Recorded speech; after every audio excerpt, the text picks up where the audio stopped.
সকালবেলা আমি বারান্দায় একবার এসে দেখি এই অবস্থা আমার মানি প্ল্যান্ট গাছে। আমি আর আজকে পর থেকে মনে হয় না কোনো গাছ আমি লাগাবো, এত খারাপ লাগছে এসে। দেখো সমস্ত গাছের পাতাগুলো খেয়ে খেয়ে কী করেছে পাখি আমার। এই দেখো সমস্ত গাছের পাতা খেয়ে খেয়ে এখানটা ফেলে রেখে দিয়েছে। দেখো কীরকম লাগে তোমরা বলো, এত কষ্ট করে যত্ন করে করে বড় করছি আমি। দেখো এখানে একটা পাতাও ঠিক নেই, সমস্ত পাতা দেখো কি করেছে। এখানে দেখো এই যে কিচ্ছু ঠিক নেই, পুরো বিচ্ছিরি অবস্থা করে দিয়েছে। এত মন খারাপ লাগছে আমার বলার মতো না। আর সব দেখো খেয়ে খেয়ে এখানটায় এবার মানে কেটে কেটে দাঁত দিয়ে এখানটায় ফেলে রেখে দিয়েছে।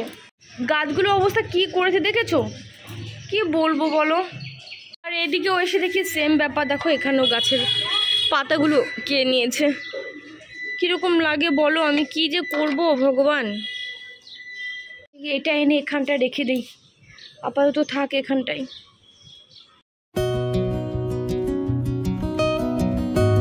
গুড মর্নিং এভরিওয়ান, কেমন আছো সবাই? আজকে বুধবারের সকালবেলা, যদিও এখন অনেকটা সকাল নেই, মোটামুটি 9:30 10টার মতো বাজতে চললো। সকালে ব্রেকফাস্ট করা কমপ্লিট। আজকে সত্যি কথা বলতে কি, সকালবেলা ঘুম থেকে উঠে আমি তো ব্যালকানিতে যাই, তোমরা তো জানো এটা আমার বরাবরই অভ্যাস।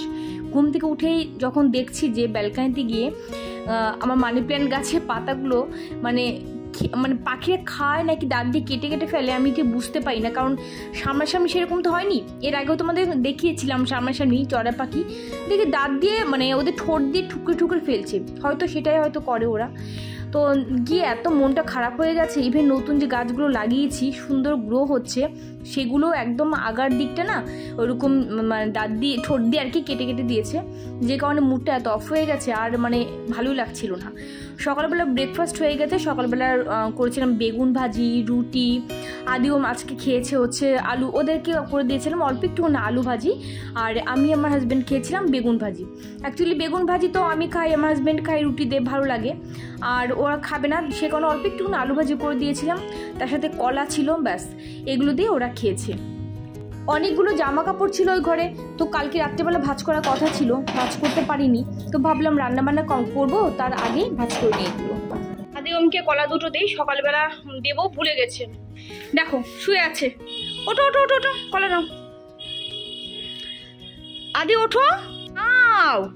এদের মানে খেতে গেলে যত আলিস্যি, কোনো খাওয়ার কোনো জিনিস দিলে এদের আলিস্যি বেড়ে যায়। তাড়াতাড়ি খেয়ে নাও ঝটপট করে, ঠিক আছে? আর একটু খিদে পেয়েছে, তো ভাবলাম আমি একটা কলা খেয়ে নিই। যাও যাও এখান থেকে যাও, আদিমের ম্যাম আসবে পড়াতে, আদিমকে বলে এখন ভাত খাবো না, তো ওদেরকে দিয়ে দিলাম কলা। তো বলেছিলাম বিস্কিটের কথা, বিস্কিট খাবে না, তো আমারও একটু হালকা খিদে পেয়েছে, তো একটা কলাটা খাবো শুধু। হাত উঠে গেছে, এই যে দেখতেই পাচ্ছ। গ্যাস ফ্লেম অফ করবো এবার। একদিকে ভাত হচ্ছে, আরেকদিকে মুগ ডাল ভাজতে বসিয়ে দিয়েছি।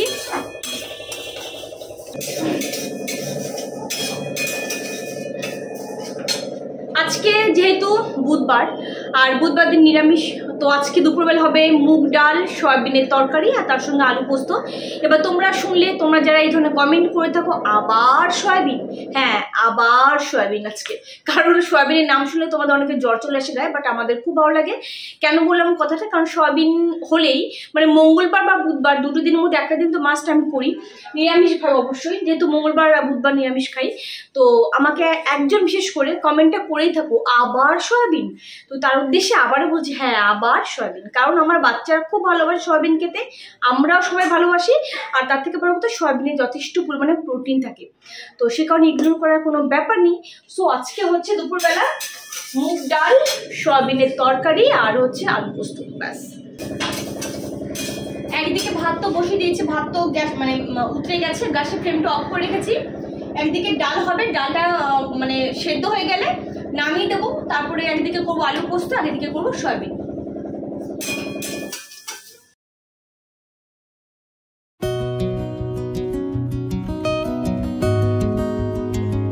একদিকে মুগ ডাল ধুয়ে তারপরে আমি ওদিকে সেদ্ধ করতে বসিয়ে দিলাম, তো ভাবলাম এদিকটা ফাঁকা যাবে কেন গা, সেদিকটা তাড়াতাড়ি করে নিই।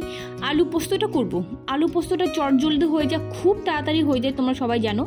এখানটা তেলের মধ্যে দিয়ে দিলাম কালো জিরে একটুখানি, আর দিয়ে দিয়েছি আমি কাঁচা লঙ্কা, অনেকে দেখেছি শুকনো লঙ্কা সোমবার দেয়, কিন্তু আমার মনে হয় আলু পোস্তে সবসময় কাঁচা লঙ্কা ফ্লেভারটাই বেশি ভালো লাগে। তো যাই হোক, এখানে কাঁচা লঙ্কাটা দিয়ে দিলাম, দেওয়ার পরে দিয়ে দিয়েছি আলু। এবার আলুটাকে একটু ভালো করে আমি ভাজবো, এবং হলুদ দেবো। আলু পোস্তে হলুদ, মানে পোস্তর যে কোনো রেসিপি করলে সেখানে হলুদ যায় না, ফ্লেভারটা অন্যরকম হয়ে যায়। ওই যে আমরা বাঙালি একটু হলুদ তো দিই, বাট আজকে কোনো হলুদই দেবো না। তো আলু দিয়েছি, আলু দেওয়ার পর একটু ভালো করে নাড়াচাড়া দেবো, দিয়ে দিয়েছি এর ভিতরে লবণ, আর কিছু দেবো না। আর এর ভিতরে কিন্তু অনেকে টমেটো দেয়, বাট আমি টমেটো দেবো না। আর এখানে আমি পোস্ত কী করেছি, ভালো করে ব্লেন্ড করে নিয়েছি। তবে কি মানে ভালো করে ব্লেন্ড করে নিয়েছি বলা যাবে না, কারণ আমি একটু দানা দানা রাখি, কারণ একটু দাঁতে যদি বাঁধে না বেশি ভালো লাগে খেতে, পোস্ত ফ্লেভারটা আরও বেশি ভালো পাই। আর তার মধ্যে বেশ খানিকটা পরিমাণে জলও দিয়ে নিয়েছিলাম, যাতে একবারে পোস্তর মধ্যে মানে ব্লেন্ডার ধুয়ে জল দিয়েছিলাম, এটা যা। তো একবারে কী হবে, জলটা দিয়ে আলুটাও সেদ্ধ হয়ে যাবে। আর আলু পোস্ত তো মাখামাখাই হয়, জল তো থাকে না। আর এদিকে আমার ডাল সেদ্ধ হয়ে গেছে, জল দিয়ে দিয়েছি ডালে। আর আলু পোস্তের মধ্যে ব্যালেন্সের জন্য একটুখানি আমি দিয়ে দিয়েছি চিনি, অল্প পরিমাণে আর দিয়েছি একটা আমি কাঁচা লঙ্কা নামানোর আগে, যাতে গন্ধটা ভালো হয়। আর অবশ্যই দেবো একটুখানি কাঁচা সর্ষের তেল। অনেকে আমি ঘিউ অ্যাড করে, আমি ঘিউ কিন্তু দিই, সেই ফ্লেভারটাও অনেক ভালো লাগে। তবে আজকে আমি কাঁচা সর্ষের তেল দিলাম, এটাও কিন্তু অনেক টেস্ট লাগে খেতে। তো এদিকে দেখো খুব সুন্দর কিন্তু আলু পোস্ত আমার রেডি। কেমন লাগছে জানিও। আলু পোস্ত হয়ে গেছে, মুগ ডালটা হয়ে গেছে, এবার সয়াবিনটা করলেই হয়ে যায়। আলু পোস্ত তো হয়ে গেল, এবার এদিকে করবো আর কি আমি সয়াবিনের তরকারিটা। তো এখানটা আলু আমি দিয়ে দিলাম, তার আগে দিয়েছিলাম জিরে সোমবার, একটুখানি শুকনো লঙ্কার আমি গুঁড়ো দিয়ে দিলাম, আর দিয়ে দিয়েছি এর ভিতরে একটুখানি ধনিয়া গুঁড়ো। আজকে জিরে গুঁড়ো দিইনি, ধনিয়া গুঁড়ো আগের দিন দিয়েছিলাম, দেখেছিলাম খুব টেস্ট ভালো হয় সয়াবিনে, সেই কারণে আমি এখানটা ধনিয়া গুঁড়ো দিয়ে দিয়েছি, জল দিয়ে দিলাম, ব্যাস এটা হলেই নামিয়ে দেবো। তো মোটামুটি আজকে দুপুরবেলার রেসিপিটা ভালোই, মুগ ডাল বেশ, আর মানে মুগ ডালটা খুব টেস্ট হয়েছিল, সয়াবিন তরকারিটাও টেস্ট হয়েছিল, আর আলু পোস্তটাও খুব ভালো হয়েছিল। দুপুরে খাবারটা খুব ভালোই হয়েছে।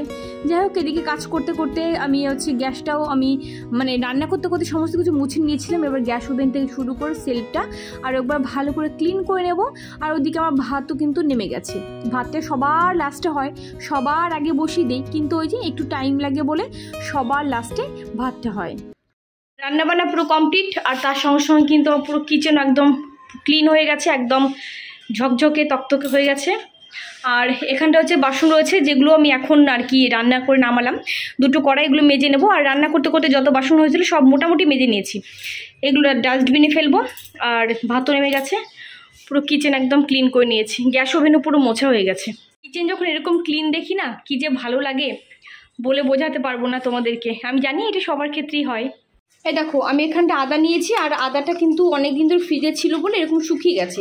আর নর্মালি দেখবে আদা ফ্রিজে থাকুক না থাকুক লাস্টের দিকে শুকিয়ে যায়, বা এরকম একটু ছিবড়া ছিবড়া টাইপের হয়ে যায়, তো এগুলো না ফেলবে না। তো এগুলো ধুয়ে রোদে শুকিয়ে নেবে, তারপর একটু গুঁড়ো করে নিয়ে তারপর চাপাতির সাথে একবার মিশিয়ে রেখে দেবে তোমরা।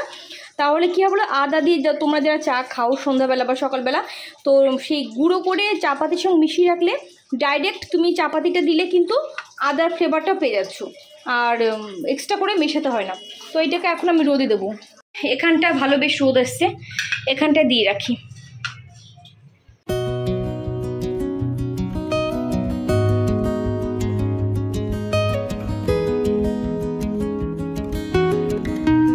এই যে হলো মেট্রোর ব্রিজ আমাদের বাড়ির সামনে।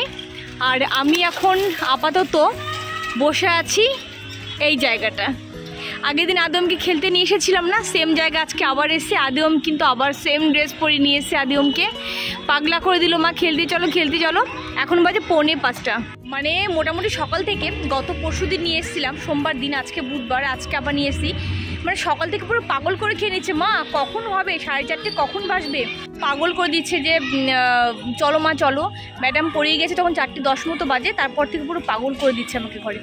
তো ফাইনালি আমি আজকে একা এসে, আজকে রুম্পা আসেনি, মানে বিবেকের মা আসেনি, কারণ রুম্পার মেয়ে মানে বিবেকের বোন আর কি ঘুমোচ্ছে, সেই জন্য আসতে পারিনি। ঠিক আছে চলো, তার জন্য আমি একাই চলে এলাম।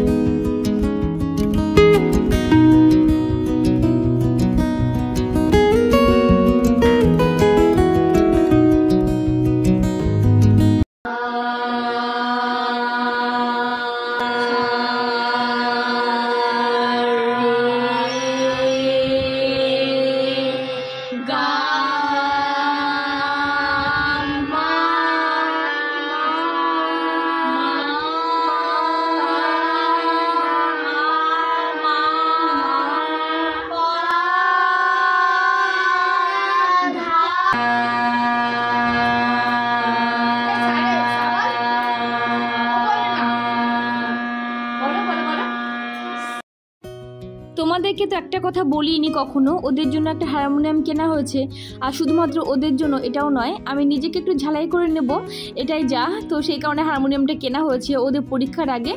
তো মাঝখানে বের করা হয়নি, তো 2-1 দিন ধরে আবার বের করা হচ্ছে। একজন টিচার তো আসছেন, আর হচ্ছে আমিও ওদেরকে রিভাইজ দিচ্ছি। তো যাই হোক, একদিন ডিটেলসে তোমাদের সঙ্গে সব কিছু শেয়ার করব।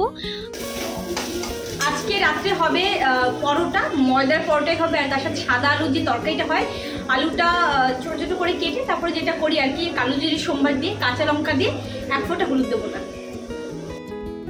আজকে দুপুরবেলাও খেলাম আলু পোস্ত, মানে পুরো হলুদ ছাড়া, সেম খাবার আজকেও রাত্রেবেলা একইভাবে তৈরি, তবে এটা পোস্ত দেওয়া হয়নি। আর যাই হোক, এবার সাদা আলু তরকারির সঙ্গে কিন্তু লুচি পরোটা বেশ ভালো লাগে খেতে। আর এখানটা পরোটা করে নিচ্ছি আজকে একদম প্রপার, মানে ময়দা দিয়ে করছি।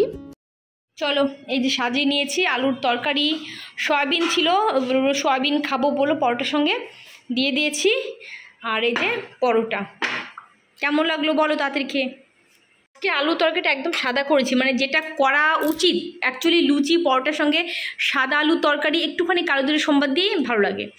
খেয়ে বলো কেমন হয়েছে। প্রত্যেকদিন তোমাকে এরকম দেখাই আর বলি খেয়ে বলো কেমন হয়েছে। আমি মনে হচ্ছে তাজ হোটেলে খেতে এসেছি, মানে এই যে প্রত্যেকদিন একটা করে তুমি হচ্ছে মানে এক্সট্রা কথা বলো আমাকে দিয়ে। আগে দিন বাবুর্চি বললে, আজকে তাজ হোটেলে যেরকম আগে টেস্ট করে না, তারপর গিয়ে সেটা সার্ভ করে। কবার গেছো তাজ হোটেলে? 2-3 বার গেছি। সেই থেকে এই পর্যন্ত যুদ্ধ আর কি, মোটামুটি যুদ্ধই বলতে গেলে চলে। কারণ পরোটা করা, তারপরে এখন সবচেয়ে বড় কথা কি বলতো, গরম পড়ে গেছে না, এখন গরমে কিচেনে দাঁড়িয়ে রুটি বেলা বা রুটি সেঁকা যাই বলো না কেন, আর পরোটা বানানো অনেক ডিফিকাল্ট ব্যাপার, অনেক চাপের ব্যাপার।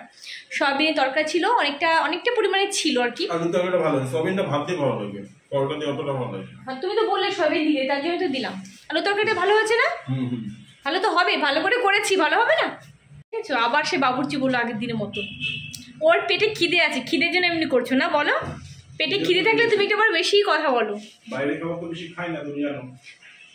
তুমি বাইরে খাবার খাও না, তুমি ইদানিং ভীষণ পরিমাণে বাইরে খাবার খাচ্ছ। আমি খাই না, তুষার জোর করে খাওয়ায়। তুষার খাওয়াবে, তা বলে তুমিও খাবে? তুষারকে বারণ করবে, তুষারকে তুমিও বারণ করবে, আর হচ্ছে তুমিও খাবে না, এটা গেল। হ্যাঁ, আমাকে বোঝাও। খাওয়া দাওয়া কমপ্লিট করে এই জাস্ট উঠলাম, আর খেতে খেতে না মোবাইলে আমার কি ইউটিউব চালিয়েছিলাম, একটুখানি দেখছিলাম আর কি। ইউটিউবে যা চলছে বাপরে বাপ, এর কল রেকর্ডিং ওর কল রেকর্ডিং, মানে এসব দেখে হাসবো না কাঁদবো না কিছু বলবো, কিচ্ছু করার দরকার, জাস্ট দেখে যাচ্ছি, দেখে যাই, দেখা যাক আগামীতে কি হয়, এটাই যা, আর কিছু বলার নেই। ইউটিউবে যা চলছে মানে সত্যি কি আর বলবো, এগুলো আর মানে নেওয়া যাচ্ছে না, মানে কি বলবো। ঠিক আছে চলো, আর খাওয়া দাওয়া কমপ্লিট। যেহেতু রাত্রেবেলা পরোটা খেলাম, আর পরোটাগুলো বেশ একটু মোটামুটি টাইপের করেছিলাম, তো সেক্ষেত্রে 2টো পরোটা খাওয়া মানে বেশ পরিমাণে পেট ভরে যাওয়া। তো আজকে ব্লগ আর কন্টিনিউ করছি না, বিকজ কন্টিনিউ করার মতো কিছু নেই এখন আর রাত্রেবেলা। বাবাই দেখ, এগুলো কিন্তু এখনো গোছাসি সব রয়েছে, কিন্তু বুঝি নাও। চলো আজকে ব্লগ এখানে এন্ড করছি। সবাই অনেক ভালো থেকো, অনেক হ্যাপি থেকো। আজকে মতো টাটা। আর বলার কিছু নেই, ব্যাপারে দেখবো আর জাস্ট ওয়েট করে থাকি কি হয়, এটাই যা। চলো।